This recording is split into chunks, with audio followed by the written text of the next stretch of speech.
Hi, in front of me is TCL 406 and today I would like to show you how you can switch on and use voice typing.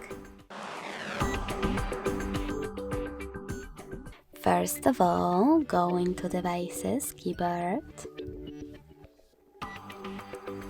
and click on the microphone icon at the top right corner of it. If it's not visible, select this gear instead. Select voice typing in keyboard settings and tap on the gray switcher next to use voice typing to activate it. Then go back to your keyboard.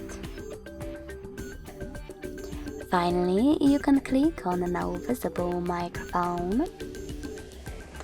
And if you never used it before, select while using the app or only this time in the pop-up.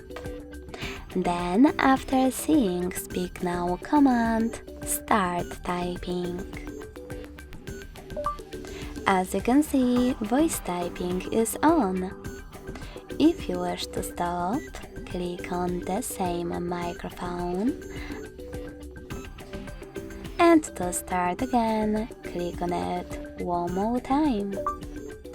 Thanks so much for watching. If you enjoyed this video, don't forget to leave a like, comment and subscribe. Bye!